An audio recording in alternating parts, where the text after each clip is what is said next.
Alors, bonjour tout le monde. Merci d'être là au matin d'Éric. Merci d'être fidèle. Il y en a qui sont fidèles en direct, il y en a qui sont fidèles en différé. Peu importe, l'important, c'est que vous soyez là. Et merci spécialement à tous ceux qui partagent le matériel.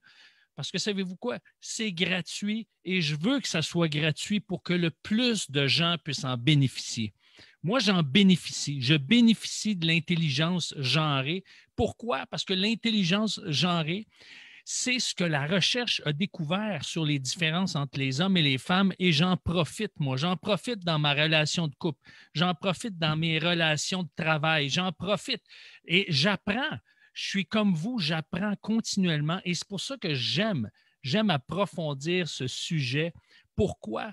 Parce que ça m'aide à mieux intégrer les principes. Souvent, il y a des principes qui reviennent, qui se répètent, mais ce n'est pas de les savoir qui est important, c'est de les intégrer. Et c'est pour ça que c'est important de les répéter, parce que dans des situations différentes, on ne réalise pas que ces principes-là sont en jeu. Hein? Et aujourd'hui, j'aimerais répondre à la question suivante. Doit-on dire toute la vérité à notre partenaire? Eh bien, évidemment, vous savez quoi?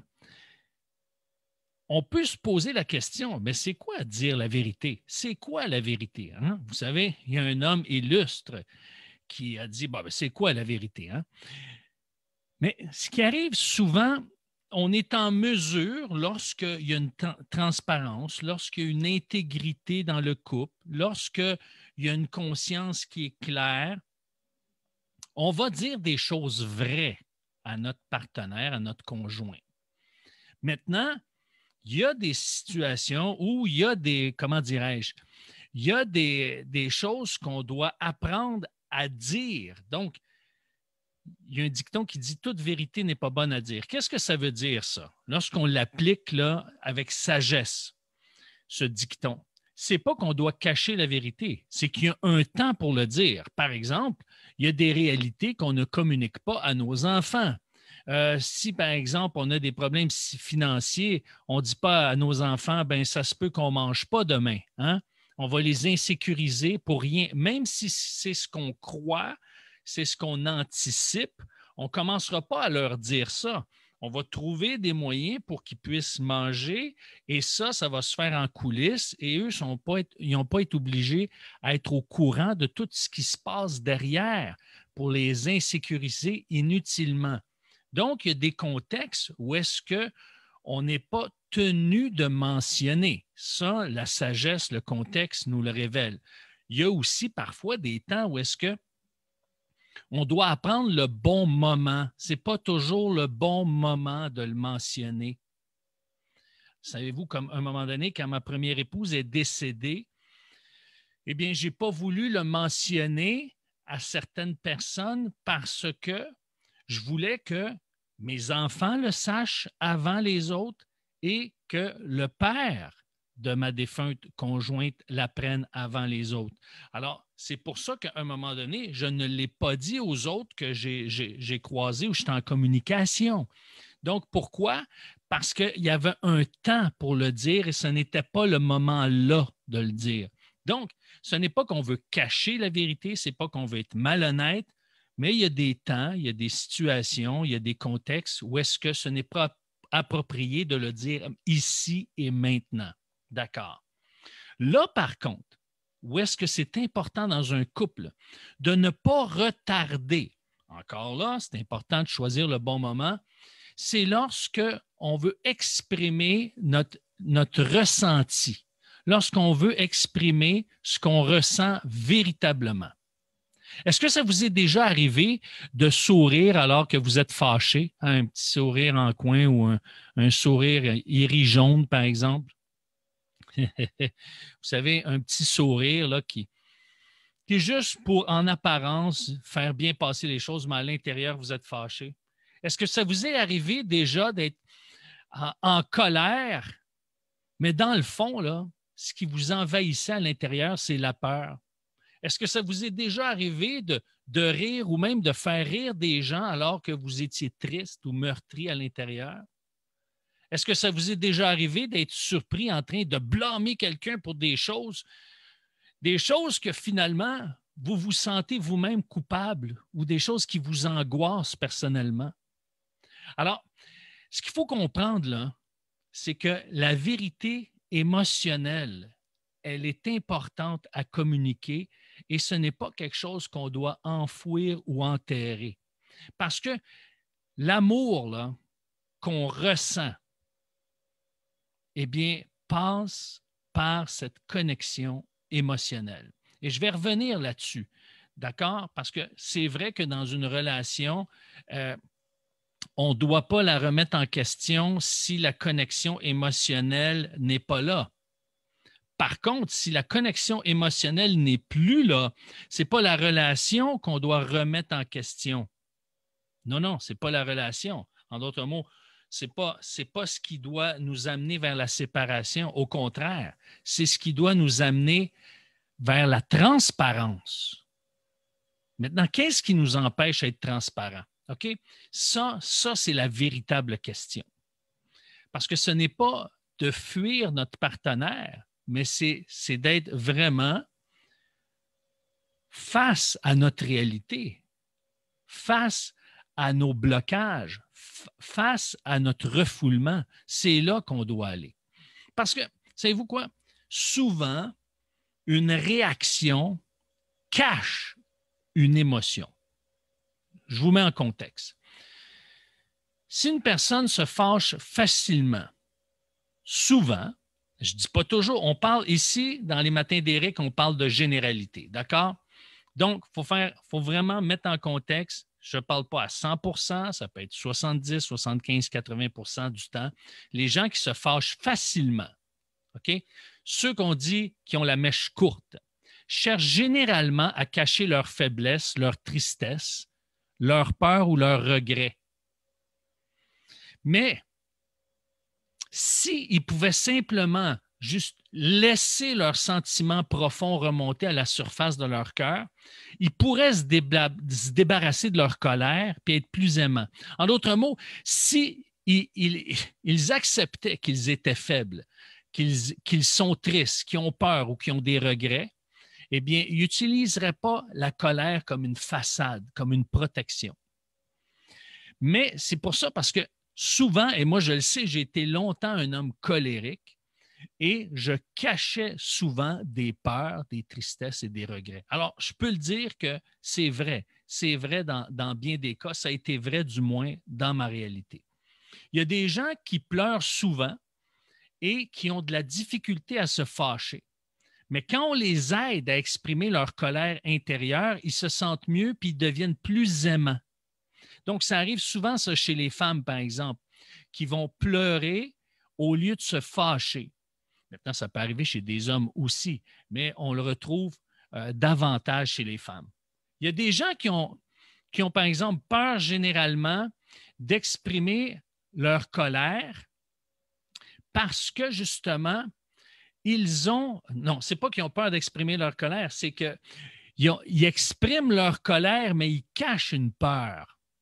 L'exemple que j'ai à l'esprit, c'est un coach de hockey. Un coach de hockey peut crier après ses joueurs, puis leur traiter de nom, puis les pousser dans le derrière, puis être vraiment, on dit en anglais, bully, être vraiment rude dans son approche. Mais savez-vous quoi? Ça peut cacher qu'il a peur de perdre son emploi. C'est pour ça qu'il est en colère, parce qu'il veut les faire bouger. Il a tellement peur que l'équipe ne performe pas et que ça l'amène à une perte d'emploi. Donc, voyez-vous que la colère peut cacher une peur. Elle peut cacher également un regret ou une tristesse, évidemment. Et c'est pour ça que ceux qui ont souvent des regrets ou se sentent coupables, il y en a qui se sentent facilement coupables ou qui regrettent continuellement ce qu'ils font, remettent continuellement en question ce qu'ils font, ont besoin d'exprimer leur souffrance, leur colère pour qu'ils puissent retrouver une assurance. Alors, c'est important de vraiment connecter avec l'émotion réelle, l'émotion véritable, parce que souvent, on a comme un genre de bouclier qu'on présente devant notre émotion parce qu'on a peur de se trouver vulnérable et on a peur que les gens trouve notre zone de vulnérabilité. Par exemple, des gens qui se sentent toujours aimants, mais ils se demandent pourquoi ils sont déprimés, sont incapables d'agir. Eh bien, souvent, ces gens-là, tu sais, des gens qui, par exemple, chez les hommes, on va dire que c'est le syndrome du bon gars ou le syndrome du chic type. Donc, ils sont toujours aimants. Ils vont toujours tenter de plaire aux autres, mais ils deviennent des gens qui sont plus connectés avec leurs ressentis. Et ça peut les amener dans une déprime à ce moment-là. Et ce qui est important, c'est d'avoir recours à l'écrit. Et d'écrire, par exemple, pour ces personnes-là, moi, ce que je leur suggère, c'est si je devais être irrité ou bouleversé par quelque chose, qu'est-ce que ce serait? Qu'est-ce que ça serait? Hein, par exemple, si je devais être bouleversé intérieurement ou si je devais être irrité, ça serait quoi? Ben, par exemple, ça me bouleversait de voir quelqu'un qui, je sais moi, qui tuerait quelqu'un devant ma face. Ou je serais irrité de voir un grand battre un plus petit. Je serais vraiment indigné de ça. Donc, c'est d'écrire tout ce qui pourrait nous bouleverser et nous irriter pour justement nous amener tranquillement à être connectés avec la réalité intérieure qui nous habite. Pour mettre le doigt sur des sentiments qui nous habitent et essayer de voir qu'est-ce qui se cache justement derrière ma colère? Qu'est-ce qui se cache derrière ma tristesse? Qu'est-ce qui se cache derrière ma peur? Et qu'est-ce qui se cache derrière mes regrets? Pour pouvoir justement faire la vérité là-dessus. Maintenant, dans la vie de couple, il y a notre part individuelle. Premièrement, prendre connaissance que, oh, maintenant je suis en colère, mais dans le fond, je cache une peur. J'ai une insécurité ici. C'est quoi mon insécurité? Mais il y a aussi cette dynamique-là en couple. J'ai peut-être une peur personnelle, mais j'ai peut-être une peur au niveau de notre relation. Ou j'ai peut-être une peur personnelle que je ne me sens pas à l'aise de communiquer. Il y a quelque chose qui me met en colère, quelque chose qui me rend triste. Il y a des éléments qui m'amènent à avoir du regret dans la relation. Ça peut être individuel ou ça peut être relationnel. Mais l'important, c'est quoi? C'est d'apprendre à communiquer ce qu'on ressent vraiment. Donc, est-ce qu'on doit dire toute la vérité à notre partenaire? Mais on doit apprendre à dire la vérité et spécialement la vérité qui touche et qui touche notre réalité émotionnelle. Donc, parce qu'elle est latente, elle se couche dans le fond de notre âme et elle est souvent masquée par une autre émotion. Parce que quand la relation, elle est, par exemple, on dit, ouais, comment ça va dans votre relation? Ou comment va ton couple? Ouais, ça va. Mais souvent, là, l'amour est encore présent, si on veut, ou l'intérêt pour l'autre est encore présent, mais la connexion émotionnelle est disparue. Et souvent, c'est là que les gens vont remettre en question leur relation en disant, ouais, mais la connexion émotionnelle, elle n'est plus là. Mais je reste par engagement. Je reste pour les enfants. Je reste parce que c'est accommodant, etc. Maintenant, l'idée, c'est que quand la connexion émotionnelle n'est plus présente, pourquoi? Parce qu'on ne vit pas dans la réalité émotionnelle. On a de la difficulté à vivre dans la vérité émotionnelle pour soi, la façon qu'on l'exprime le manifeste, et on a de la difficulté à communiquer notre vérité émotionnelle à notre partenaire. Donc, ce qui arrive, c'est que on est en danger là. Pourquoi? Parce que si quelqu'un, à un moment donné, on rencontre quelqu'un qui vient toucher cette connexion émotionnelle, qui vient toucher notre émotion réelle, qui détecte, qui discerne notre vraie émotion et qui nous met à l'aise, qui nous fait sentir à l'aise de l'exprimer et que ça amène une connexion émotionnelle forte, eh bien là, il y a un danger qu'on tombe en amour avec une autre personne. Certains vont dire, ah, ben c'est peut-être le temps de passer à autre chose.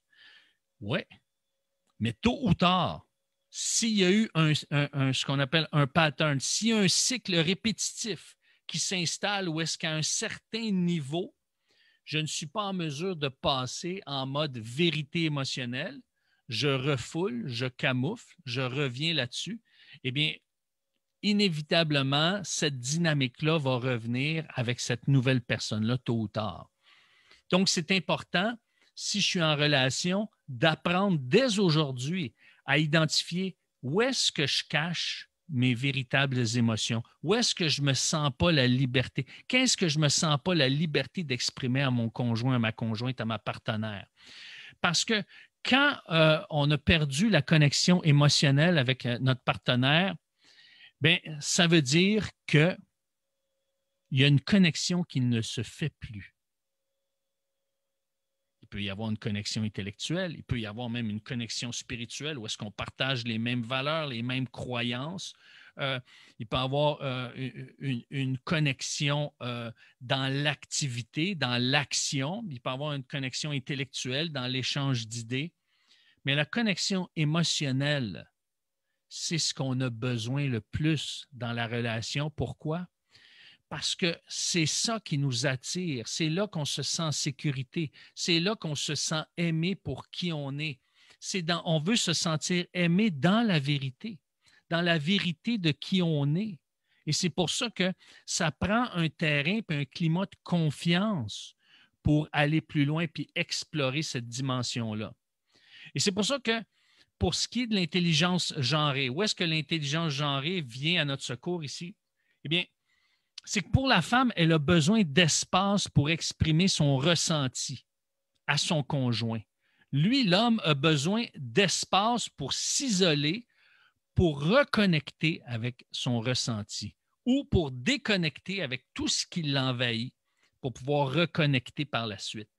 Donc, l'homme a besoin de s'isoler pour retrouver une certaine connexion, une certaine cohérence émotionnelle. La femme, elle, a besoin de l'exprimer. Donc, une femme a besoin de l'attention, de l'écoute de son conjoint. Mais pour que son conjoint soit disposé à bien l'écouter, eh bien, il a besoin de s'isoler périodiquement pour pouvoir faire le vide et refaire le plein. Et donc, c'est là, à ce moment-là, qu'il va devenir allumé et il va être de plus en plus disponible. Et pour ça, un homme a besoin d'avoir des temps d'isolement où est-ce qu'il va connecter émotionnellement et vivre dans cette réalité, cette vérité émotionnelle. Donc, je vais vous donner dans les prochaines capsules des moyens pour pouvoir arriver à identifier votre véritable ressenti. Il y a des moyens, il y a une façon de faire pour pouvoir justement amener des prises de conscience puis de connecter de plus en plus dans la vérité, dans la réalité de notre vécu émotionnel et de notre dimension émotionnelle. Mais ça, je vous le réserve pour les prochaines capsules. Sur ce, eh bien, je vous souhaite bon mardi à tous et à toutes et je vous dis à demain. Ciao!